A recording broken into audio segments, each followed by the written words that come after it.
Boker Tov Chavrim, I'm Stephen Benu. You're watching Israeli News Live, guys. And of course, I posted this on Facebook early this morning. I wanted to bring this out that Germany may reintroduce the conscription if defense NATO borders needed. This is reports coming out. They're going to be voting on this on Wednesday. The cabinet members will. What does conscription mean in times of crisis, such as the situation in which the country needs to defend NATO's extreme borders?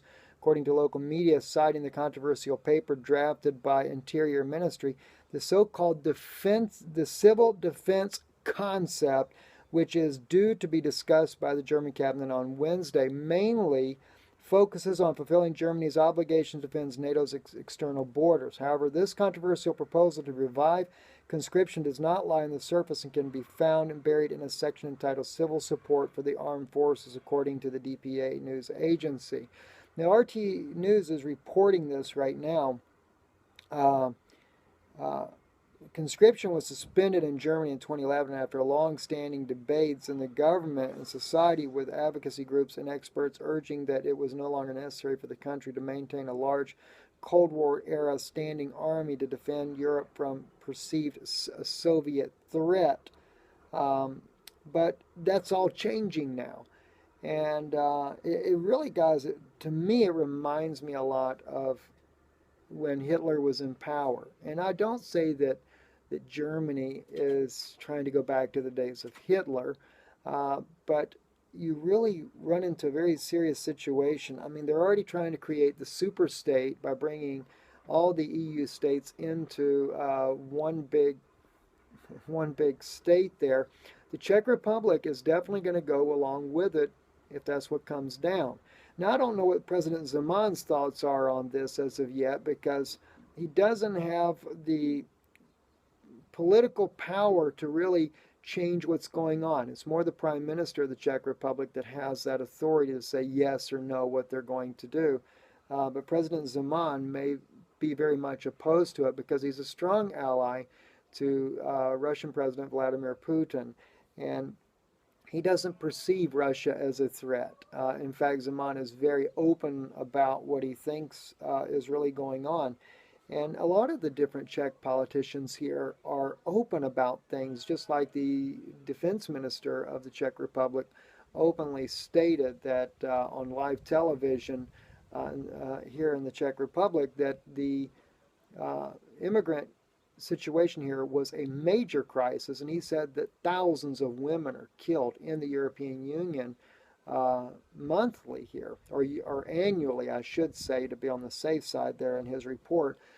And and everybody, their mouths just dropped open when he said this publicly, because there's a lot of hush hush over here, especially in France and Germany. Germany more so. There's a lot of hush hush. They don't want to call things terrorist attacks, even though they allow the immigrants in practically on a free ride, as we see even in a report recently on RT News about Syrian immigrants being given green cards to come to America, and some of them turning it down because of their very much wanting to stay to help their country in a time of crisis. But I'm sure many of them will take it. I think it's some 300,000 green cards have been issued for Syrian refugees.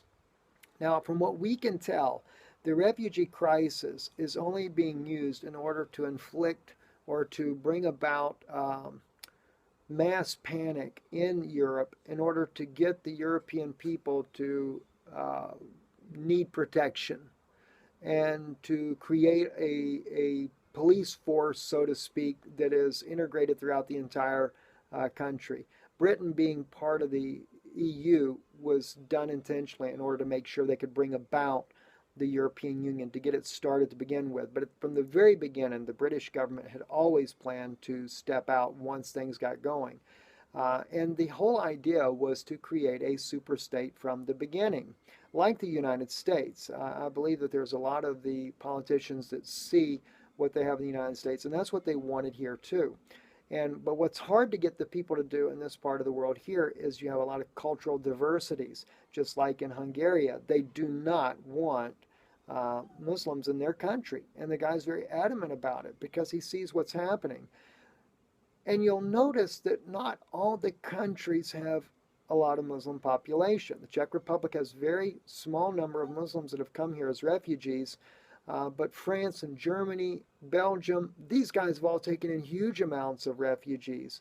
And why is it that they took it in? Because that would be the harder people to get to go along with a one super state, a one super EU state there with one military to change everything.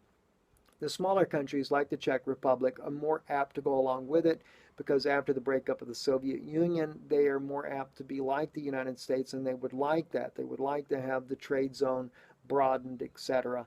So there are a lot of pros and cons to it. But one thing that for sure that is going on is they brought the refugees in to create a major diversion, a major destabilization to get the people to accept the change. That's what it looks like to me anyway. The question, though, is why are they doing it in the United States? The United States is already the super state, so to speak. Why are they bringing in the refugees there as well for destabilization? Is that because of the economic problems? Is it going to be to bring all this about to say, okay, we're busted, we're broke because we're fighting terrorism in our own nation? Only remains to see. Anyway, guys, we'll be bringing you more news later this evening. I meant to get into a longer broadcast yesterday evening, but as I said last night, too many things were going on, one after another after another. Israel is facing possible war with Gaza. Hamas has just stated this morning that they are about ready to go to full-scale war with Israel. They said that the blockade has not done Israel any good. They still have rebuilt their arms, rebuilt their weapons, their missile systems, everything. And I may be back over in Israel here very soon anyway, as well, to try to cover the events that are going on with Gaza, as well as getting with Brother Roddy over there. We're going to work on bringing out things about the Temple Mount. Showing that the third temple, or the first and second temples, were actually there on the Temple Mount. Anyway, though, guys, stay with us. Keep following. We're keeping things up and going. Don't forget, check us out on Twitter. I never was a Twitter guy, but I guarantee you one thing. We really break a lot of things that are breaking there even before the mainstream media gets a hold of it. So join us up on there. It's Israeli News Live at Stephen Danoon. That's the pen name I use. It's really my father's name. But anyway, Stephen Danoon, you can check us out there. And on Israeli News Live at Stephen Danoon, Twitter. Look us up. Join on there with us there. We got close to about 300 people now following there. And believe me, a lot of stuff gets tweeted out, and it gets out quick, and the world gets to know what's going on, especially when I'm finding out, talking to a good friend of mine this morning.